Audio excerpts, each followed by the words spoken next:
Good morning. आज का topic है solubility and solubility product and relation between electromotive force. तो सॉल्युबिलिटी एंड इलेक्ट्रोमोटिव फोर्स का क्या रिलेशन है, इसको समझने से पहले आइए समझते हैं कि सॉल्युबिलिटी क्या है। ओके, सॉल्युबिलिटी क्या है और सॉल्युबिलिटी प्रोडक्ट क्या है, क्योंकि ये बहुत इंपॉर्टेंट टॉपिक है और जब तक आप सॉल्युबिलिटी एंड सॉल्युबिलिटी प्रोडक्ट नहीं समझोगे तब तक आप उसका रिलेशन क्या है ईएमएफ के साथ नहीं समझ पाओगे। तो एक काम करते हैं, स्टार्ट करते हैं। सॉल्युबिलिटी क्या है?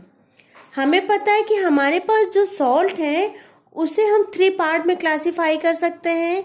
एक वो सॉल्ट जो पूरी तरह से सॉल्युबल हो जाए और सॉल्युबल होके डिसोसिएट हो जाए, तो उसे हम कैसे बोल सकते हैं, प्लस जो डिसोसिएट होंगे वो पॉजिटिव और नेगेटिव में डिसोसिएट हो जाएंगे, ठीक है। और एक वो सॉल्ट होते हैं जो स्लाइटली सॉल्युबल होते हैं, मतलब ना तो पूरी तरह से सॉल्युबल होते हैं और ना ही बिल्कुल, ऐसा भी नहीं कि वो बिल्कुल कम सॉल्युबल हो। और एक सॉल्ट ऐसे होते हैं जो स्प्रिंगली सॉल्युबल होते हैं, मतलब ये बहुत ही कम सॉल्युबल होते हैं। आप इनको ना के बराबर भी बोल सकते हो, ये ना के बराबर भी ये सॉल्युबल होते हैं। ओके, तो ये स्लाइटली सॉल्युबल और स्प्रिंगली सॉल्युबल सॉल्ट क्या है, तो हम जानते हैं कि most of the salt is ionic in nature. Now किसी आयनिक कंपाउंड का वाटर में सॉल्युबिलिटी कितना है, वो किस हद तक पानी में डिसॉल्व हो सकता है, ये डिपेंड करता है 2 फैक्टर पे। हाइड्रेशन, पहला फैक्टर जो होता है वो हाइड्रेशन होता है और दूसरा फैक्टर जो होता है वो लैटिस एनर्जी। ये 2 फैक्टर हैं जो कि गवर्न करते हैं कि आयनिक कंपाउंड की सॉल्युबिलिटी कितनी होगी। तो यहाँ पर सॉल्युबल कंपाउंड तो इजीली क्या हो रहा है, सॉल्युबल होगा। स्लाइटली उससे थोड़ा कम सॉल्युबल होगा और स्प्रिंगली समझ लीजिए ना के बराबर सॉल्युबल होगा। तो सॉल्युबल कंपाउंड की सबसे बड़ी खासियत ये होती है कि वो जब डिसॉल्व होते हैं तो डिसॉल्व होने के साथ साथ वो डिसोसिएट हो जाते हैं और producing plus and positive and negative cation, ठीक है। ओके, सिमिलर केस आपका स्प्रिंगली सॉल्युबल कंपाउंड के साथ भी होता है। नाउ इसे समझने की कोशिश करते हैं कि ये क्या है। सपोज आपके पास एक कंटेनर आपने लिया है, आपने क्या लिया है, एक कंटेनर, और उस कंटेनर में आपने 2 ग्राम क्या डाल दिया है, AB। ये कितना है, 2 ग्राम। इसको हम मोल भी बोल सकते हैं। और सेकेंड केस में आपने क्या लिया है, एक कंटेनर, सेम सॉल्वेंट है, सॉल्वेंट क्या है, दोनों का सेम है, और इस कंटेनर में आपने XY लिया है और 2 ग्राम, ठीक है। इस 2 ग्राम को हम मोल भी बोल सकते हैं। उसमें आपने 2 ग्राम XY डाला है और दोनों कंटेनर में मैंने अभी बताया सॉल्वेंट क्या कर दिया है, सेम। तो यहाँ आप देखोगे कि जब आप 2 ग्राम AB सॉल्वेंट में डालोगे तो 2 ग्राम कंप्लीटली डिसॉल्व हो जाएगा और डिसोसिएट होके पॉजिटिव और नेगेटिव आयन प्रोड्यूस करेगा। यह कंप्लीटली इसमें सॉल्युबल है। तो इसको हम कैसे लिख सकते हैं, इसको हम लिख सकते हैं ये कंटेनर है और ये पॉजिटिव और नेगेटिव आयंस में क्या हो गया, कंप्लीटली डिसॉल्व हो गया। और अगर आप 2 ग्राम XY को पानी में डालोगे, सॉल्वेंट हमने सेम लिया है, तो ये पूरी तरह से सॉल्युबल नहीं होगा। जो सॉल्युबल पार्ट है वो नीचे, जो इनसॉल्युबल पार्ट है वो नीचे आके क्या हो जाएगा, एज ए सॉलिड फॉर्म में नीचे आके बैठ जाएगा। और बाकी जो कुछ पार्ट सॉल्युबल हो गया है, जो कि मतलब ना के बराबर है, वो बाद में जाके क्या हो रहा है, वो डिसोसिएट भी हो रहा है।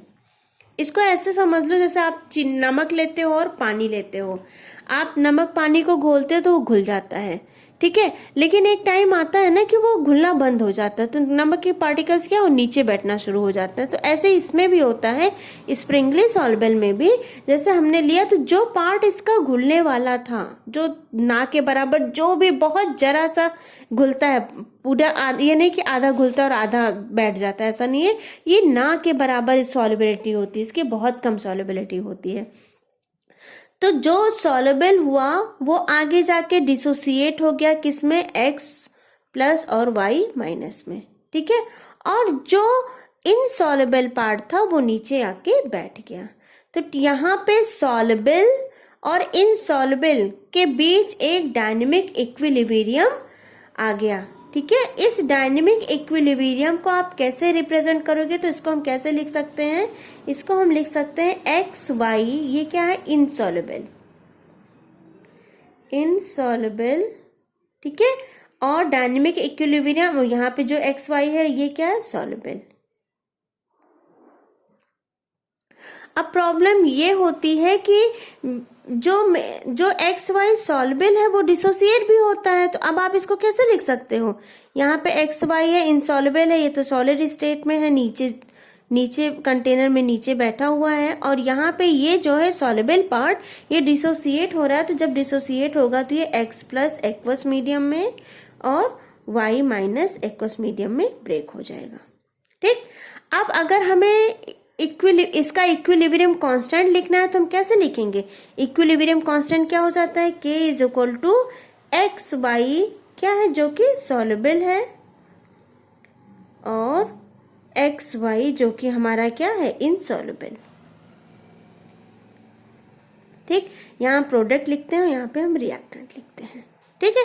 तो अगर ये इसमें देखा जाए रिएक्टेंट प्रोडक्ट जो भी समझो, हमने यहाँ सॉल्युबल लिख दिया, यहाँ पे हमने इनसॉल्युबल ले लिया। अब ये जो सॉल्युबल है ये हमारा क्या है, ये ब्रेक हुआ है किसमें, x प्लस और y माइनस में। तो हम इसको कैसे लिख सकते हैं, x प्लस और y माइनस, और नीचे हमारा क्या है, एक्स वाई जो कि क्या है, सॉलिड है, ठीक है। सॉलिड का हम ऐसा कंसंट्रेशन कंसीडर नहीं करते, तो हम इसकी जगह क्या लिख देते हैं, 1। ये हम अपने कई वीडियो में लिखते आए हुए हैं, ठीक है। तो यहाँ पे ये जब ये सॉलिड है इसलिए क्या हो जाएगा, 1। तो इसको हम कैसे लिख सकते हैं, k इज इक्वल टू क्या हो जाएगा, x plus concentration of x plus और कंसंट्रेशन ऑफ y माइनस, ठीक। इसको हम क्या बोलेंगे, कंसंट्रेशन ऑफ x प्लस, और दूसरे को हम क्या बोलेंगे, concentration of y minus, okay. तो यहाँ पे ये जो मेरा इक्विलिब्रियम कांस्टेंट है ये दिखाता है कि x की सॉल्युबिलिटी कितनी है। तो लेट अस से x is the solubility. Now what do you mean by the solubility, मतलब 2 ग्राम में से हाउ मच विल सॉल्युबल, जो x का सॉल्युबिलिटी होगा वो क्या हो जाएगा, s। यहाँ पे भी y की जो सॉल्युबिलिटी हो जाएगी वो क्या हो जाएगी, s, ओके। तो हम इसको कैसे लिख सकते हैं, s डॉट s, क्या लिख सकते हैं इसको, s स्क्वायर, ओके। तो यहाँ पे जो सॉल्युबिलिटी हो जाएगी वो क्या हो जाएगी, s स्क्वायर। आइए हम एक जनरल फॉर्मूला डिराइव करने की कोशिश करते हैं जहां पर आप सॉल्युबिलिटी प्रोडक्ट को एज अ इक्विलिब्रियम कांस्टेंट लेते हो, ओके।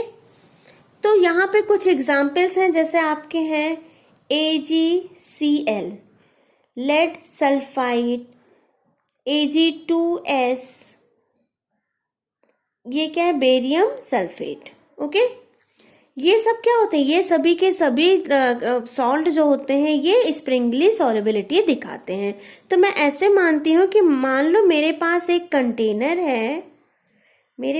कंटेनर है जिसमें I have taken water as a solvent, और अब मैं इसके अंदर मेरे किसी भी सॉल्ट को डालना स्टार्ट करती हूँ। मैंने 1 मोल डाला, 2 मोल डाला, 3 मोल डाला, 4 मोल डाला, मतलब जैसे ही आप इसको डालते जाओगे तो वो जितनी उसकी कैपेसिटी होगी उतनी वो सॉल्युबिलिटी दिखाएगा, और जब उसकी सॉल्युबिलिटी की कैपेसिटी खत्म हो जाएगी तो जो एक्स्ट्रा डाला हुआ सॉल्ट है वो नीचे आके तली पे सेटल हो जाएगा और एक डायनेमिक इक्विलिब्रियम आ जाएगा। यहाँ पे क्या है, सॉल्युबल पार्ट है आपके और यहाँ पे इनसॉल्युबल, तो इन दोनों के बीच में क्या हो जाएगा, एक इक्विलिब्रियम स्टेट आ जाएगा, ठीक है, बिटवीन सॉल्युबल एंड इनसॉल्युबल। और एक ऐसी स्टेज जहां पर अब और डाला हुआ सॉल्ट डिसॉल्व ना हो और वो पानी में जाके सेटल हो जाए तो उस कंडीशन को हम क्या बोलते हैं, सैचुरेटेड कंडीशन। और उस सोल्यूशन को क्या बोला जाएगा, उस सोल्यूशन को बोला जाएगा सैचुरेटेड सोल्यूशन।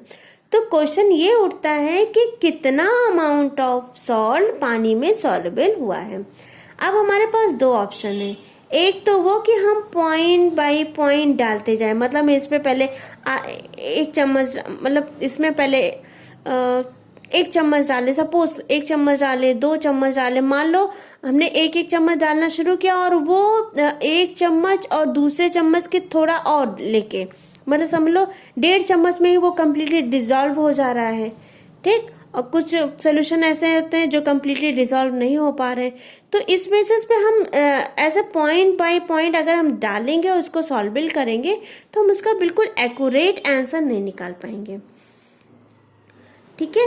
तो उसका एक्यूरेट आंसर निकालने के लिए हमें कुछ अलग टेक्निक करना होगा। Now I am going to write dynamic equilibrium. अगर हम डायनेमिक इक्विलिब्रियम को लिखें तो क्या हो जाएगा, ये हो जाएगा आपका AXBY, ठीक है। अब यहाँ पे जैसे जैसे एग्जाम्पल देखो, सिल्वर क्लोराइड है, ठीक। यहाँ पे ये जो AX है ये भी कुछ ये कुछ भी हो सकता है, यहाँ पे BY कुछ भी हो सकता है। जैसे यहाँ पे AG है तो ये क्या है आपका AX, यहाँ पे Cl है तो ये क्या हो जाएगा आपका BY। ऐसे सेम एग्जाम्पल देखो, यहाँ पे अगर हमने लेड सल्फाइड लिया है तो ये क्या हो जाएगा AX और ये क्या हो जाएगा आपका BY। मान लो यहाँ पर कुछ सॉल्युबल है और कुछ इनसॉल्युबल है, तो हम इसको कैसे लिखेंगे, हम इसको लिखेंगे AXBY, ठीक है। ये सॉलिड स्टेट में है और इनसॉल्युबल है, और यहाँ पे कुछ जो सॉल्युबल है वो डिसोसिएट हो रहे हैं, तो इसको हम कैसे लिखेंगे, X time A plus Y plus Y time B minus X, इसको हम ऐसे लिख सकते हैं। ओके, मैंने चार्ज क्या किया है, चार्ज मैंने क्रिस क्रॉस कर दिया है। जैसे आपका एक एग्जाम्पल में बताया ये चार्ज कैसे क्रिस क्रॉस हुआ है। जैसे आपका है H3PO4, ठीक है, इसको हम अगर डिसोसिएट करेंगे तो इसमें किस केस में टूटेगा, H3+1 और यहाँ पे PO4-3। वही देखो, इसका चार्ज यहाँ पे चला गया और इसका चार्ज यहाँ पे चला गया, यही तो मैंने किया यहाँ पे, ठीक। सेम यही कंडीशन आ गई। Okay, let us see A का जो सॉल्युबिलिटी है वो S है। मान लो ये जो A है इसकी सॉल्युबिलिटी कितनी है, S। यहाँ फिर से लिख लेते हैं BY, ये तो आपका इनसॉल्युबल था, और यहाँ पे जो X A प्लस लिया है मैंने और Y B माइनस लिया है, यहाँ पे ये जो X की सॉल्युबिलिटी, A की जो सॉल्युबिलिटी है ये क्या है, S है, ये मैंने अभी पहले बताया है। और यहाँ पे B की जो सॉल्युबिलिटी है ये क्या है, वो भी S है। तो हम इसको कैसे लिख सकते हैं, X इंटू S, ठीक है। और यहाँ पे इसको क्या लिख सकते हैं, Y इंटू S लिख सकते हैं ऐसा, ठीक। अब हम अगर हम जो तो हमारा कांस्टेंट है उसको हम कांस्टेंट ना लिख कर क्या लिख सकते हैं, उसको सॉल्युबिलिटी प्रोडक्ट, इसको सॉल्युबिलिटी प्रोडक्ट को हम किससे डिनोट करेंगे, SP से, ठीक है। तो हम क्या लिख सकते हैं, जो हमारा फॉर्मूला निकल के आया था यहाँ पे देखिए, ये वाला फॉर्मूला, ये इस फॉर्मूले पे अगर हम पुटअप करें तो ये क्या हो जाएगा आपका, ये आपका हो जाएगा A प्लस X, फिर यहाँ पे B माइनस Y, ठीक। और यहाँ पे क्या था आपका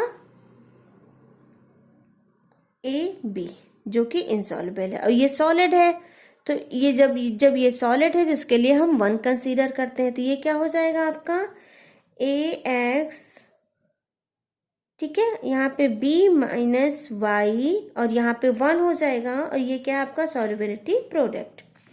ओके बेटा, तो अब A प्लस की जगह हम क्या लिख सकते हैं, क्या आया हमारा X इंटू S, तो इसको कैसे लिख सकते हैं, इसको हम लिख सकते हैं X इंटू S की पावर X, ठीक। या फिर इसको हम रेज टू X भी लिख सकते हैं, X into S raise to X, ऐसे इसको लिखेंगे Y into S raise to Y, ठीक। अगर हम इसको ब्रैकेट को ओपन करेंगे तो क्या हो जाएगा, X raise to X, S raise to X, Y raise to Y और s रेज टू y। ठीक है, इन दोनों को अगर हम कॉमन ले लें तो ये क्या हो जाएगा, s raise to x, y raise to y। और इसको हम कैसे लिख सकते हैं, इसको हम लिख सकते हैं बेटा s, और ये दोनों सेम ही है ना, तो इसकी पावर क्या हो जाएगी, ऐड हो जाएगी, तो ये क्या हो जाएगा s x प्लस y। ये हमारा हो गया सॉल्युबिलिटी प्रोडक्ट का एक जनरल फॉर्मूला। ठीक है, this is the general formula for Sprüngli solubility product. आइए कुछ एग्जाम्पल से समझते हैं। ठीक, सपोज हमने लिया NaCl, ठीक है, NaCl, या फिर हमने लिया लेड सल्फाइड। ये हमारा किस टाइप का प्रोडक्ट बनेगा, ये हमारा बनेगा A1B1 टाइप का प्रोडक्ट। ओके, अगर हमें इसकी सॉल्युबिलिटी प्रोडक्ट लिखना है तो सॉल्युबिलिटी प्रोडक्ट हम क्या लिखेंगे, यहाँ पे कितना है 1 है, तो इसका क्या सॉल्युबिलिटी प्रोडक्ट का फॉर्मूला हमारा क्या है, ये है x की पावर x, y की पावर y और s की पावर x प्लस y। तो अगर इस फॉर्मूले को हम यहाँ पुट करें तो ये क्या हो जाएगा बेटा, n पे कितना है, n पे 1 है, तो क्या हो जाएगा 1 की पावर 1 इंटू Cl पे कितना है 1 है, तो 1 की पावर 1 या रेज 1 कर सकते हो, और यहाँ पे क्या हो जाएगा s प्लस 1 प्लस 1। ठीक है, तो ये क्या हो जाएगा आपका S2। इसकी सॉल्युबिलिटी कितनी हो जाएगी S2। अब अगर हम मान लो एक डिफरेंट इस तरह का लेते हैं, मान लो हमने लिया A1B2 टाइप का प्रोडक्ट, A1B2 टाइप का प्रोडक्ट, इसमें हम क्या ले सकते हैं, मैग्नीशियम हाइड्रोक्साइड। ओके, अब अगर हमें इसका सॉल्युबिलिटी प्रोडक्ट लिखना है तो हम कैसे लिखेंगे, यहाँ पे मैग्नीशियम 1 है, तो क्या हो जाएगा 1 रेज टू 1 इंटू यहाँ पे हाइड्रोक्साइड कितने हैं 2, तो 2 रेज टू 2, और सॉल्युबिलिटी प्रोडक्ट क्या हो जाएगा आपका 1 प्लस 2। ओके, तो ये क्या हो जाएगा आपका, ये हो जाएगा 4s3। मान लो हमने लिया यहाँ पे हमने लिया A2B1 टाइप का प्रोडक्ट। ओके, इसमें हम एग्जाम्पल ले सकते हैं आपका सिल्वर सल्फाइड। ओके, अगर हम इसका सॉल्युबिलिटी प्रोडक्ट लिखें तो क्या हो जाएगा, इसका सॉल्युबिलिटी देखो यहाँ पे सिल्वर कितना 2 है, तो ये क्या हो जाएगा 2 raise to 2 into 1 raise to 1, और s की जगह क्या हो जाएगा 2 प्लस 1, तो इसका भी क्या हो जाएगा सेम वही आएगा, सॉल्युबिलिटी प्रोडक्ट इस दोनों का क्या हो जाएगा सेम। मान लो हमने कुछ इस तरह का प्रोडक्ट लिया A2B2 टाइप का प्रोडक्ट, इसमें कौन सा एग्जाम्पल ले सकते हैं हम, इसमें हम ले सकते हैं HgCl2। ओके, अगर हमें इसका सॉल्युबिलिटी प्रोडक्ट निकालना हो तो क्या हो जाएगा, यहाँ पे ये कितना है 2 है, तो 2 रेज टू 2 इंटू ये भी 2 है, ये क्या हो जाएगा 2 रेज टू 2, और यहाँ पे s कितना हो जाएगा 2 प्लस 2, तो ये कितना हो जाएगा, ये हो जाएगा आपका 16s की पावर 4 या रेज टू 4।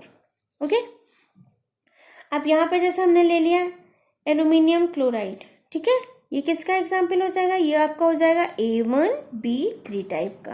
तो इसका सॉल्युबिलिटी प्रोडक्ट निकालेंगे तो क्या हो जाएगा बेटा, यहाँ पे 1 है एल्यूमिनियम, तो 1 रेज टू 1 इंटू क्लोरीन यहाँ कितने हैं 3, तो ये क्या हो जाएगा 3 रेज टू 3, और ये क्या हो जाएगा 1 प्लस 3, तो इसका जो आंसर निकल के आएगा वो होगा 27s रेज टू 4। ओके, तो यहां से हम क्या कर सकते हैं, यहां से हम इजिली सॉल्युबिलिटी प्रोडक्ट निकाल सकते हैं। तो अब एक और टॉपिक आता है जिसे कहा जाता है आयनिक प्रोडक्ट। यहां से तो हमने क्या निकाला, सॉल्युबिलिटी प्रोडक्ट, और एक और टॉपिक आता है जिसे हम बोलते हैं आयनिक प्रोडक्ट।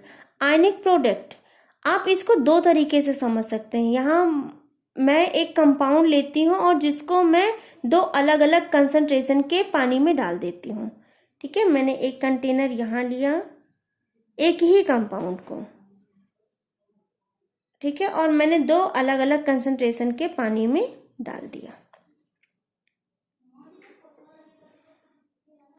मैं यहाँ सैचुरेटेड सॉल्यूशन बनाती हूँ यहाँ पे, और यहाँ पे मैं अनसैचुरेटेड सॉल्यूशन बनाती हूँ। ठीक है, सैचुरेटेड और अनसैचुरेटेड आई थिंक आप लोगों को पता होगा। ठीक, तो एक सैचुरेटेड सॉल्यूशन में जो आयन होते हैं इसको हम बोलते हैं solubility product, solubility product.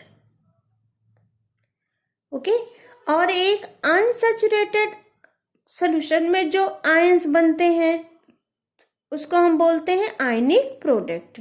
Okay, unsaturated solution में जो प्रोडक्ट होते हैं उसको हम बोलते हैं आयनिक प्रोडक्ट, आयनिक प्रोडक्ट।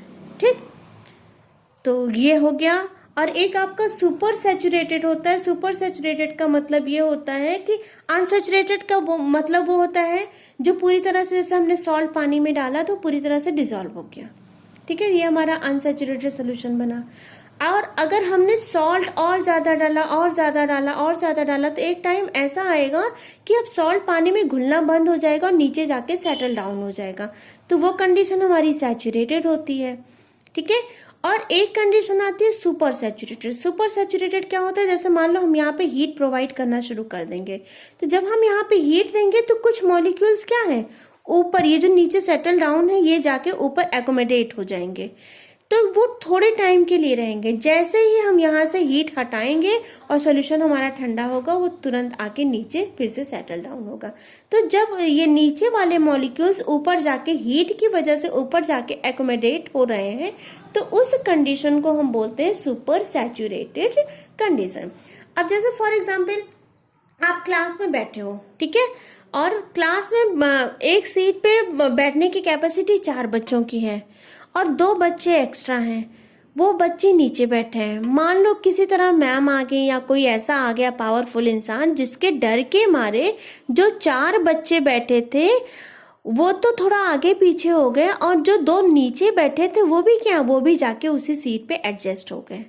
ठीक, और जैसे ही वो इंसान क्लास से बाहर गया, अब अपनी सहूलियत के हिसाब से 2 बच्चे फिर से आके नीचे बैठ गए। तो जो 2 बच्चे ऊपर जाके उसके साथ एडजस्ट हो रहे हैं, वो जो प्रोसेस होगी, वो जो कंडीशन होगी, उसको हम बोलेंगे super saturated condition. Thank you.